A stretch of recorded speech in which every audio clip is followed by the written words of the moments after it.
ईश्वर प्रार्थना।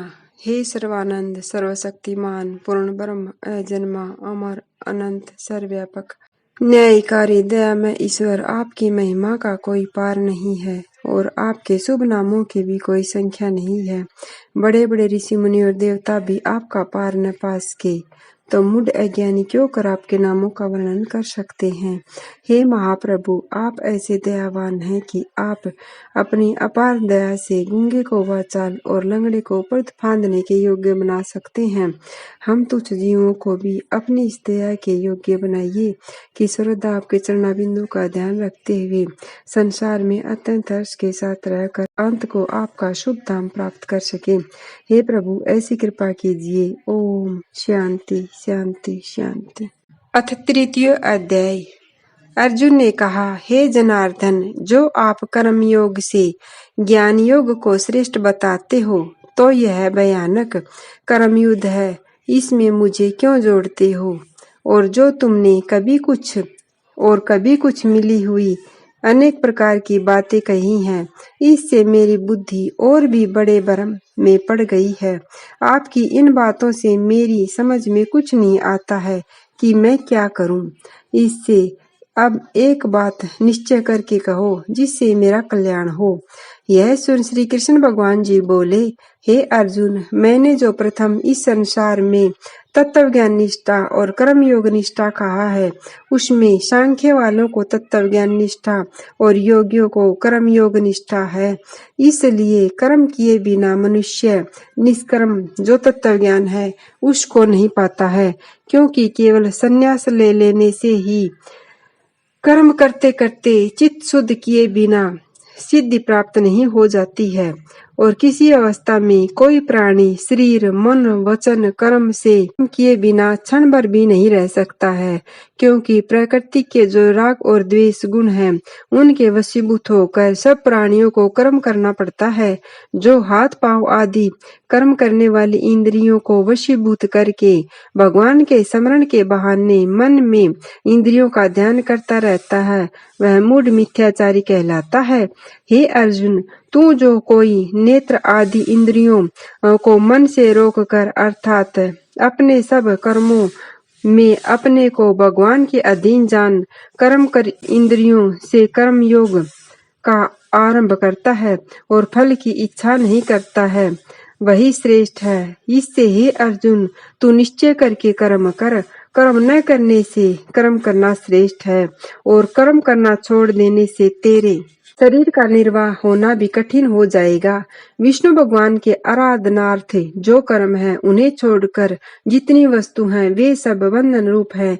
इसलिए हे अर्जुन, विष्णु भगवान की आराधना के निमित्त तू निष्काम होकर कर्म करने में प्रवृत्त हो। परमात्मा ने सृष्टि रचना के समय यज्ञ के साथ प्रजा को रचकर कहा कि इससे तुम्हारी वृद्धि होगी और यही तुम्हारे सब मनोरथों को पूर्ण करेगा। यदि तुम यज्ञादि कर्म से देवताओं और महापुरुष भगवान का पूजन करो तब वे देवता भी वर्षा आदि से अनादि की वृद्धि कर तुम्हारी वृद्धि करेंगे।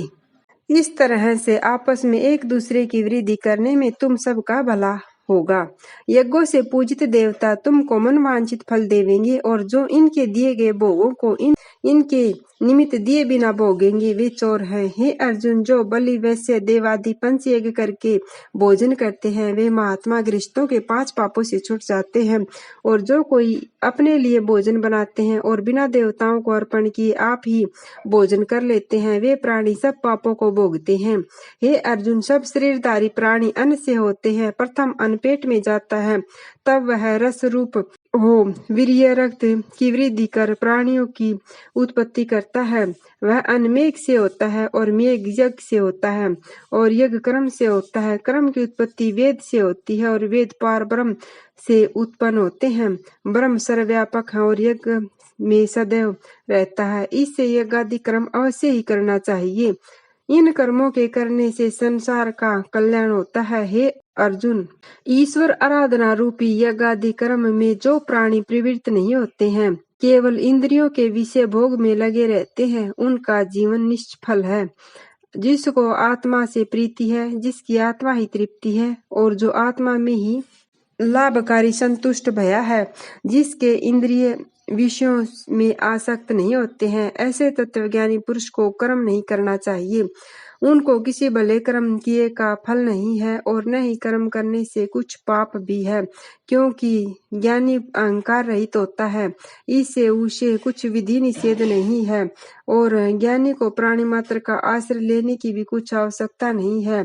हे अर्जुन, फल की अभिलाषा को छोड़ दो और जो नित्य नैमित्तिक कर्म है उन्हें नियंत्रण करो। जो फल की अभिलाषा को छोड़ कर कर्म करते हैं उन्हें मोक्ष अवश्य ही मिलता है। संध्या वंदन आदि नित्य कर्म है और पुत्र आदि जन्म होने के निमित्त जो कर्म किए जाते हैं उनको नैमित्तिक कर्म कहते हैं। राजा विदेह जो ऐसे ज्ञानी हो गए हैं उनको भी कर्म करने से सिद्धि मिली है। इससे तू अपने को बड़ा ज्ञानी समझता है तो भी लोक संग्रह के लिए कर्म करना उचित है। हे अर्जुन, बड़े आदमी जो कर्म किया करते हैं उन्हीं कर्मों को साधारण मनुष्य किया करते हैं और वे जिन बातों को प्रमाण मान लेते हैं लोग भी उन्हीं के अनुगामी हो जाते हैं। हे पार्थ, तू मुझको ही देख, मुझको तीनों लोकों में कुछ करना नहीं है और न ही किसी वस्तु के प्राप्य करने की अभिलाषा है, तब भी मैं कर्म करता हूँ। मैं ही सावधान हो, आलस्य को छोड़कर सावधान हो कर्म करने में प्रवृत्त न हूँ तो ये सब मनुष्य सत्कर्मों का त्याग कर बैठेंगे, अर्थात कर्म करना छोड़ देंगे। हे अर्जुन, जो कर्म करना छोड़ दूं तो कर्म लोप हो जाने से धर्म नष्ट हो जाएगा और जिससे ये सब लोक नष्ट हो जाएंगे और सृष्टि वर्ण संकरण होने लगेगी, तो यह संकरण कारण मैं ही ठहरूंगा और इस प्रजा को नष्ट करने वाला भी मैं ही होऊंगा। हे पार्थ, जैसे अज्ञानी लोग कर्म करने में आसक्त होकर कर्म करते हैं, वैसे ही लोक संग्रह के निमित्त विद्वान लोग कर्म करने में आसक्त होकर कर्म करते हैं। जो अज्ञानी हैं और कर्म करने में आसक्त हैं, उनको कर्म न करने का उपदेश देकर उनकी बुद्धि में भेद उत्पन्न न करें। विद्वान लोगों को उचित है कि आप भी सावधान होकर कर्म करें और उनसे भी कर्म करवावें। हे अर्जुन, प्राकृतिक गुण से ये संपूर्ण कार्य हो रहे हैं, परंतु अहंकार से जो विमूढ़ हैं वे अपने को इन सब बातों का करने वाला मान लेते हैं। हे महाभाव, जो गुण और कर्म में विभागों के तत्वों को जानते हैं कि सत्वाधिक गुण अपने अपने कार्य में वर्तमान हैं, इससे उनमें आसक्त नहीं होते हैं। संध्या माया के सत्व रज और तम गुणों में जो मनुष्य अत्यंत मोहित हो रहे हैं, वे ही गुण उनके कर्म में आसक्त होते हैं। उन अल्प पुरुषों को ज्ञानी कर्म मार्ग से न हटावे। शूरवीर अपनी वीरता के स्वभाव से आत्मा में मन लगाकर संपूर्ण कर्मों को छोड़कर मुझ में समर्पण कर फल की आशा और ममता को छोड़ सब संतापों से रहित हो युद्ध करो। हे अर्जुन, जो मनुष्य श्रद्धालु हो और मेरे वचनों की निंदा न करके मेरे इस मत को स्वीकार करते हैं, वे भी इस कर्म बंधन से छूट जाते हैं। हे अर्जुन, जो प्राणी मेरे मार्ग को नहीं मानते हैं और निंदा करते हैं, सो सबसे अज्ञानी अंधमत मूढ़ मूर्ख हैं, उनको विचारहीन और नष्ट समझो। फिर जो अज्ञानी मनुष्य अपनी प्रवृत्ति के अनुसार चेष्टा करें तो कहना ही क्या है। संपूर्ण प्राणी अपनी प्रकृति के अनुसार काम करते हैं, अतः प्रकृति बलवान है, इनमें इंद्रियों का निग्रह कुछ नहीं कर सकता है। हे अर्जुन, प्रत्येक का इन्हीं अपने अपने विषयों से राग और द्वेष है, अर्थात अनुकूल वस्तु में राग और प्रतिकूल वस्तु में द्वेष है। इस राग द्वेष के वशीभूत होना उचित नहीं है, क्योंकि ये दोनों मोक्ष में विघ्न डालने वाले हैं। अच्छी तरह किए हुए भी पराये धर्म से अपना धर्म गुण रहित होने पर भी श्रेष्ठ है। अपने धर्म पर मरना श्रेष्ठ है और दूसरे का धर्म भयानक है। अर्थात तेरा जो युद्ध रूपी क्षत्रिय धर्म है, इसमें मरने पर भी स्वर्ग मिलेगा और इसको त्यागने में नरक होगा। हे अर्जुन ने कहा, हे श्री कृष्ण, पाप करने की इच्छा किसी की भी नहीं होती है, फिर भी जैसे कोई बलपूर्वक करता है, ऐसे वह मनुष्य को पाप कर्म में प्रवृत्त कराने वाला कोई न कोई अवश्य है सो हे श्री कृष्ण वह कौन है? श्री कृष्ण भगवान जी बोले, हे अर्जुन, यह काम अर्थात कामना ही है जो किसी प्रकार फलित न होने पर क्रोध में प्रणीत हो जाती है। इस क्रोध की उत्पत्ति रजोगुण से है। यह काम बड़ा खाने वाला है अर्थात अनेक प्रकार के भोगों को भोगता हुआ भी नहीं आगाता है, और यह क्रोध बड़ा पापी है। इससे मनुष्यों का परम शत्रु समझो। जैसे अग्नि धुआं करके छा जाती है और आरसी मैल से ढकी रहती है और जरायुं में गर्भ का बालक ढका रहता है, वैसे ही यह ज्ञान भी कामना ने ढाक लिया है। यह कामना नित्य ही मनुष्य की बैरी है।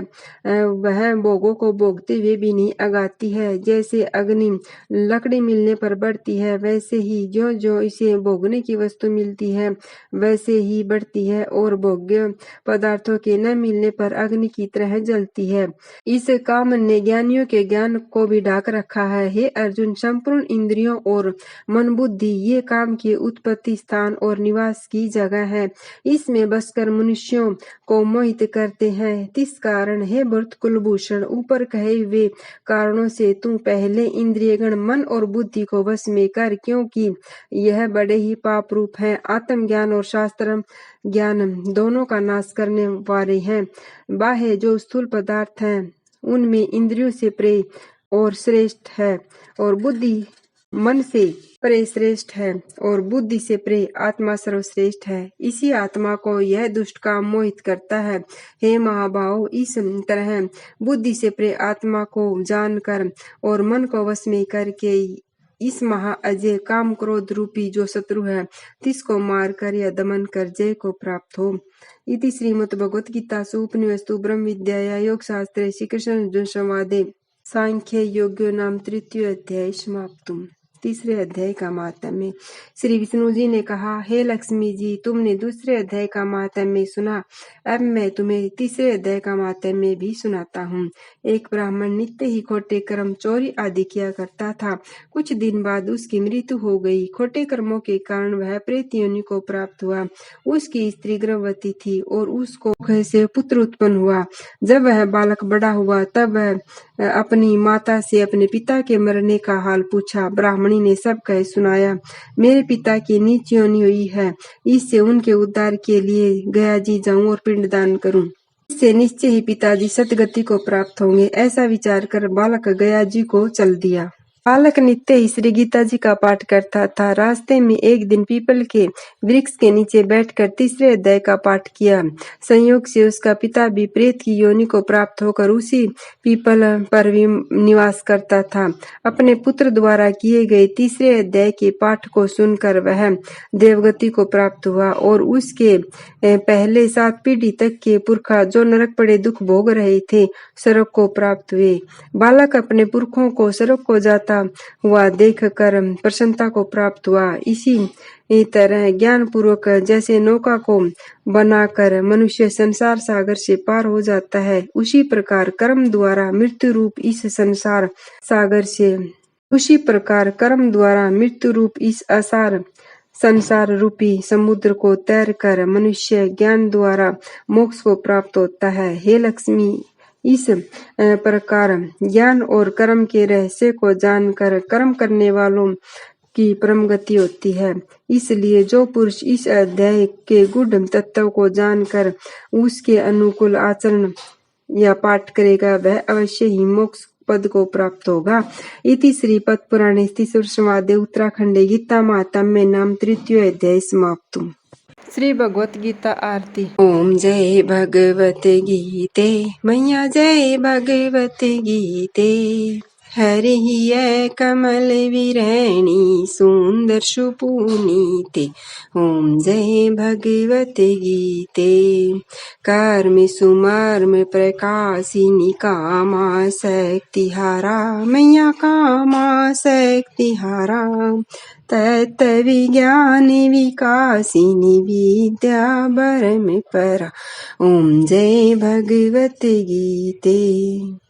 निश्चल भगति विधायनी निर्मल मलहारी मैया निर्मल मलहारी शरण रहस्य प्रदायनी सवे विधि सुखकारी ओम जय भगवती गीते राग देवेश विदारणी कारिणी मोद सदा मैया कारिणी मोद सदा भव भेहारिणी तारिणी भव भेहारिणी तारिणी प्रेमानंदे प्रदा ओम जय भगवती गीते आसुरी भाव विनाशनी नाशनी तमे रजनी मैया नाशनी तमे रजनी देवी सद्गुणदायनी देवी सद्गुणदायनी हरि रसी के सजनी ओम जय भगवती गीते समता त्याग सिखावनी हरि मुख की वाणी मैया हरि मुख की वाणी समल शास्त्र की स्वामिनी श्रुतियों की रानी ओम जय भगवती गीते दया सुधा बरसावनी मातु कृपा कीजे मैया मातु कृपा कीजे हरि पद प्रेम दान करे अपना कर लीजे ओम जय भगवती गीते ओम जय भगवती गीते मैया जय भगवती गीते हरि हिय कमल विरैणी सुंदर सुपुनीते ओम जय भगवती गीते जय हो श्री भगवत गीता माता की जय हो।